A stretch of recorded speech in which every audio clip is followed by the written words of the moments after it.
Players can take on a wide range of fantasy archetypes in Elden Ring, from sage wizards to brutish barbarians. What if you choose to dress up as a musketeer or a flashy fencer? Elden Ring will also take care of that for you. Thrusting swords are excellent for status building and damage in general, because they are both fashionable and incredibly quick, especially when dual-wielded. Since there are only 4 heavy thrusting swords in the game, and all of them are powerful enough to be on this list, they are also included. Heavy thrusting swords are longer and more powerful than their smaller counterparts, but they move more slowly.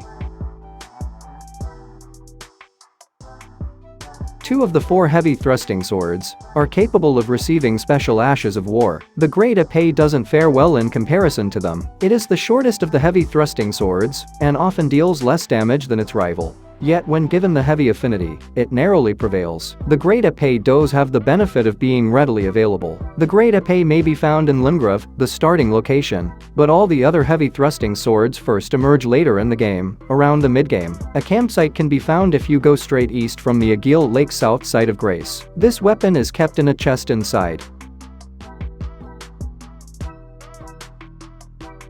The rapier is the shortest of the thrusting swords and deals less damage than the others, but that doesn't make it ineffective. With the exception of the dagger and the misericord, which is the king of critical damage, it has the largest critical damage modifier of any weapon. The rapier might be the right choice for you if you're looking to develop a riposte build, while employing something that is more akin to a real weapon. It is also rather easy to obtain. Yet, nobody would be at fault if you missed it. You must purchase it from the Twin Maiden husks at the Round Table Hold.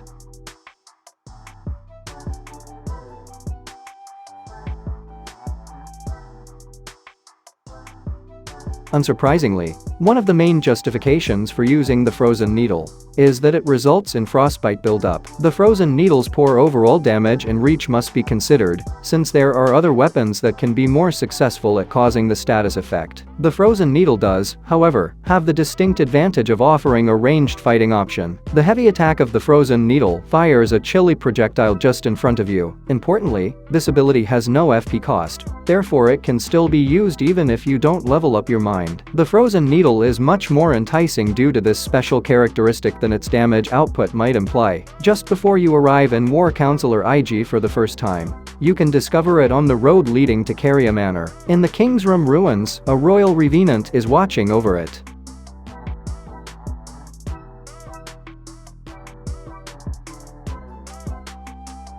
When it comes to damage and length, Rogier's rapier is a middle-of-the-road thrusting sword, but it has a special heavy attack that thrusts twice quickly. Even though thrusting swords are already swift attackers, Rogier's rapier may punch beyond its weight, because to its quick strike. Unsurprisingly, the weapon is Sorcerer Rogier's hallmark sidearm. When you defeat Godric the Grafted, he will give it to you at the Round Table Hold. It will already be improved to +8 when he does, saving you some runes and smithing stones, which you presumably won't have an abundance of at that point in the game.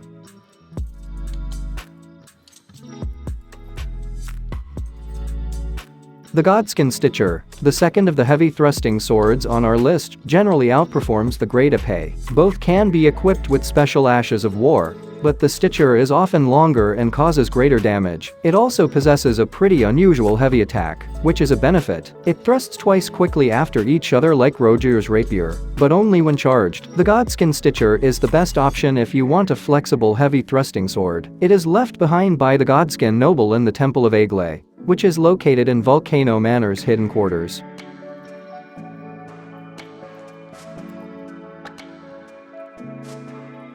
Of the common thrusting swords, the Cleanwrit Knight's sword is the longest. It also has the greatest negative impact on several of the affinities. The Cleanwrit Knight's sword is one of the fastest possibilities for strength builds, because the heavy affinity is the most potent alternative. This sword's one drawback is that you must farm for it. Unlike every other sword on this list, you must specifically slay lesser Cleanwrit Knights. They can be found all around the lands between, although Ulful, Brace of the Haligtree, Shaded Castle, and the Swamp of Ionia are where you'll find them most frequently.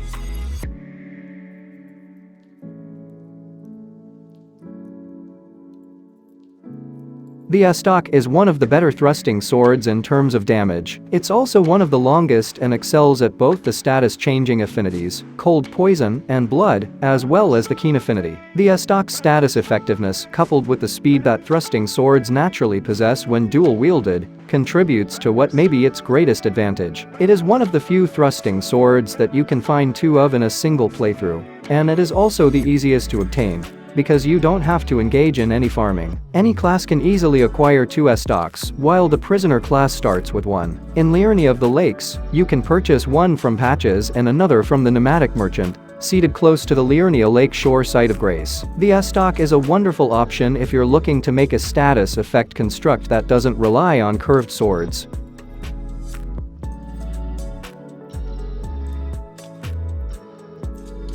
The Anspur Rapier is a weak weapon in many aspects. It's brief and the damage isn't particularly impressive. However, its main selling point is that it is one of only a few weapons in the game that can cause scarlet rot. And even among those, the Anspur Rapier stands out as being somewhat unusual. It can receive Ashes of War, unlike the majority of the others. Because of this, the Anspur Rapier can inflict bleed poison and scarlet rot simultaneously in certain configurations. The Anspur Rapier can deal significant damage to foes who are susceptible to all three of those effects. However, it won't be as powerful as a weapon designed to particularly cause one of those effects. Mali Marais, a shaded castle castellan who patrols the area to the west of the shaded castle, drops this special weapon if you ask for it.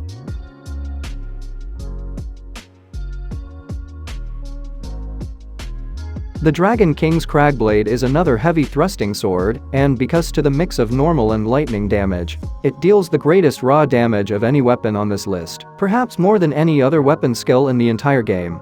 It also contains an thundercloud form turns you into a cloud of lightning, which allows you to fly a long way before crashing onto an adversary. Unfortunately, the Dragon King's Cragblade is one of the last weapons you'll find in Elden Ring, making it challenging to design a build around. Kill the hidden boss of Crumbling Farum Azula, Dragon Lord Placidusax, and turn in his remembrance to Enia at the Round Table Hold.